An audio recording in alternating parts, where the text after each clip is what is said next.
The good news for me is that I have a second witness. Because the Constitutional Convention had just met in Olympia that day, July 4th, they met in Olympia to create the Constitution. All of the newsmen of the world, and there were some news ladies, but the newsmen had all converged in Olympia. So hardly anybody came to Ellensburg to write stories on the fire, except the Oregonian. Portland's paper was big enough that the Oregonian sent a reporter, and that reporter reported independently about these signs. It was quoted slightly different, like it wasn't exactly, "You have no pity, we show no mercy," but it was very similar. So we have a second, and Mr. Wilson's over in Tacoma at this time. So we've got two independent sources for this terrible threat. And if I could go on and on about what a terrible, this is a heck of a case of domestic terrorism, if in fact this is true. So, so after the cards were found, they were turned in to the mayor and the police, and we posted guards. This National Guard was not called here, militia was not called, but we did post guards around the town to keep looters away and whatnot. But that wasn't enough. 2 nights later, now I'm taking you over to 5th and Main, where the current municipal building, where the courthouse is at. And there is where the fire started originally, Anthony's, between 5th and 4th and Main on that side of the street, and burn this way. These didn't burn. We saw a picture earlier showing this. This was under construction and had been sitting idle. You see a little joke they used, "Hotel to Ashes," is what that says. Hotel to Ashes. And here is McGrath and Palmer's livery, where I think there's an Italian restaurant and an exercise facility here now. Okay, that 2 nights later, somebody posted on this wall a sign written in longhand that said, "We'll finish," actually it said, "We'll finish the job tonight." I misquoted it. "We'll finish the job tonight." Now, it doesn't sound the same kind of language, but who's going to be kidding? Because they're going to get lynched. See, people weren't happy. You're not going to be kidding the next night. The kids aren't going to go around and kid the next night about some more stuff, because they're going to get hung. So somebody hung around and did a second sign. "We'll finish the town tonight." Isn't that wild? Now, briefly, a month later, Spokane burns. And they had a fire up at the Buzzard Cafe. And this is undetermined. And the funny thing about and this just shows where it started. The railroad tracks through Spokane, and the fire started here, took out quite a bit of Spokane. The funny thing about the Spokane fire was that it was undetermined, and Mr. Cowles was the editor and owner of the paper, and his daddy had been a newsman in Chicago during the Great Chicago Fire, 1871. And Spokane was worried to heck, like everybody else, about arsonists, and they had appointed guys to go on night patrol. They were scared about arson, and yet when they finally had their big fire, I never read one thing about they thought it was arson. They don't know what it was, and they just kind of, that's it. So anyway, now back here to Ellensburg.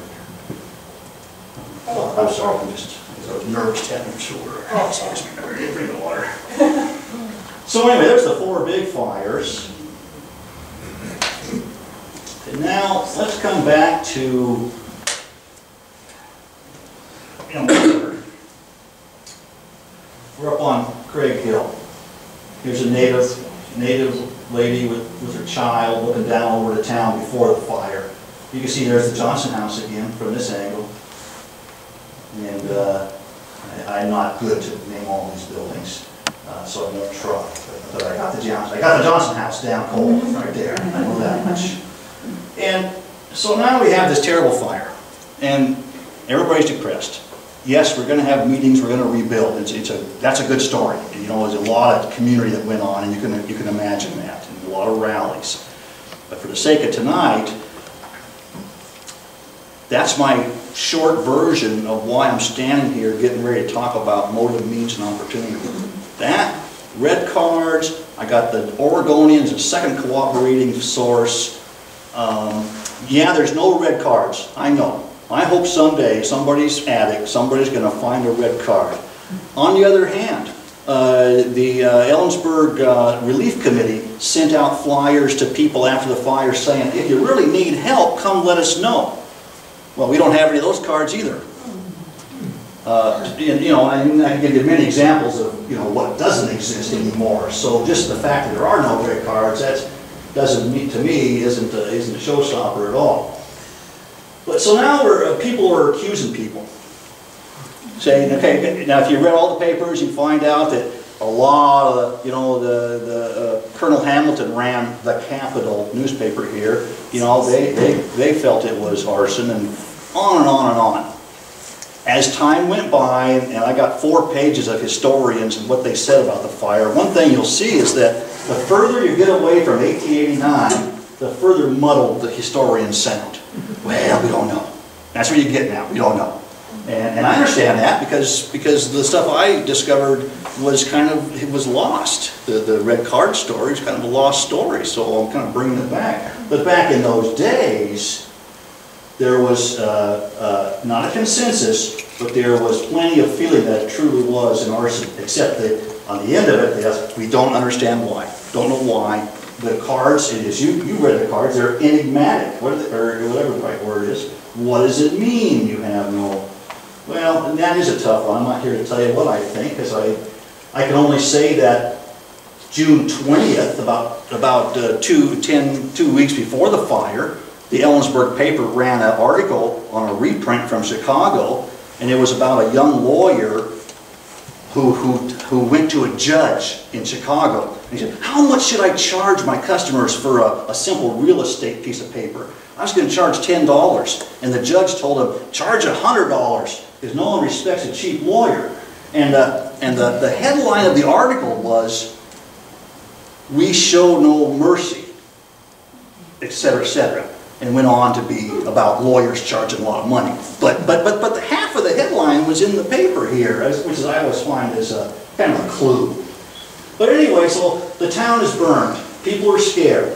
What's going on? And here comes the accusations. Okay, Mr. Anthony, whose store had the fire, felt like maybe it was revenge because a couple of men had treated an Indian woman badly in his store, and he thought it may be revenge for being treated badly. So on the topic of the Native Americans burning the town down, you know, really you're looking at a race that was more victimized than aggressive by these days. And it would be out of character. I can't find any other instance where you would see that. The 4th of July, most of the natives, I believe, were in White Swan and Fort Simcoe, and they had a heck of a 4th of July party there, including the horse races and a whole day of action. And that's quite a ways away. So not that everyone was there, but that was going on in quite a few. The drought, a lot of the local natives, not a lot, but some of the local natives had actually been forced, because there was no jobs in the fields because it was so dry, that they had been forced over the mountains into the hop fields, over like in California with Ezra Meeker and whatnot. So a lot of them were working in the hop fields on the west side. I have a hard time, and I know I can't sit here and tell you anything factual, like yes or no, they did or didn't do it. It's a real reach, I believe, to be blaming a revenge and then add those signages to it. It just seems awfully far-fetched to go that way. Some people said it was insurance fraud. And by the way, I think State Farm Insurance did exist then and still does. Insurance fraud. The funny thing is, though, the fire started in the back of Anthony's. So if you're going to do an insurance fraud, you're probably going to do it to your building. Because if you want to start a fire and burn, you know, you can't plan on it burning 3 buildings down, you know, for an insurance setup. You're going to be right there on your building. Mm-hmm. Anthony had, and most of the companies were the same here, and this is true in America. you had about 50% coverage on your insurance. So everybody took a loss. You know, even the insured people took a good loss on these fires. J.S. Anthony rebuilt and stayed in town several years.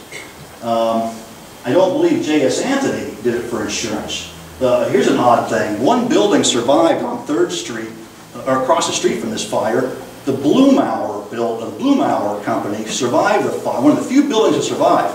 The funny thing is the Blumauers had ads in the paper, we're closing out, building up to this, before the fire. If you're going to look at some company, here's a company closing out. Hey, they made it. That's an amazing coincidence. Didn't get touched. So insurance fraud is really hard on this one. It just doesn't seem like a fit at all. Especially since J.S. Anthony himself stayed and rebuilt. So I'll let that go with that. Would you back me up one time? I'm sorry. One thing about the insurance, and Sadie and I were talking about it. So now the town burns and insurance agents come in to do, adjusters come in to do settlement work. And the adjusters go to the city council and force, hey, now Ellensburg was pretty progressive in terms of building with brick and stone prior to this fire. Yes, it was a wooden building that burned, and yes, there were wooden buildings. But we'd had some fires and were pretty progressive on building code. But the insurance industry insisted on strong building codes after this fire in Ellensburg. By the way, they insisted on strong building codes in all the towns that burned, and you take it back to the Great Chicago Fire of 1871. Insurance companies took big hits, they were not regulated well, and a lot of them went belly up. And the big, and in Chicago, builders were actually rebuilding on top of hot ashes. They're just going to build again right on top of the hot ashes. And the insurance industry had a showdown with Chicago. Said, we will not insure your buildings if you do this. So that was America's watershed moment where city councils started listening to insurance industry. So from there, it's no surprise 28 years later, that there's going to be some, you're going to build properly if we're going to insure you. Just a side note on the power and good intention of this, the insurance. I don't see insurance. Okay, how about vanity? Heck, your head, you can look like this. Jeez, how about that? And E.T. Wilson himself, our star witness, in Dayton, they had a big fire, and he had some humor when he wanted it. He wrote after Dayton's fire, which is like 4 buildings, he wrote like, oh, Bill, whoever the guy was, we think Bill did it because he wanted to be seen in his red dress outfit, but now E.T. did not joke about this fire, but he joked about that fire. The thing about firefighters are, in 1889, you can look in the state of Washington, you'll see that virtually every major fire department became professional that year. What a surprise. I mean, the place is burning on. Seattle became professional, Tacoma became professional, Ellensburg became professional, on and on and on and on. Because you want professionals to deal with this menace. And no different here. But I have a hard time believing a volunteer firefighter would start this fire to get a job, because I don't know that there weren't 30 jobs waiting. There might have been 1, maybe 2. When your first professional fire department, probably start with 1 guy. But there's the vanity. That's why I brought up here, for the vanity. Because there's only so many reasons you'll start a fire. Yeah, so vanity's one. In this case, I don't think anybody related to the fire department had a role in this. The circus. The circus. The circus. It was a terrible year for the circus to come through here. Terrible timing. They were supposed to play Seattle. That's the big city. Seattle burned. They still had a circuit, didn't do very well. Nobody had much. They came to Tacoma. And I know most about the Tacoma. It's the same circus, they're on the same tour. I know most about that. Tacoma, they made $6,000 a performance, not counting the side shows and concessions. And the concessions had to be good, because there was an article about the only guy who wasn't happy at the circus was the lemonade seller.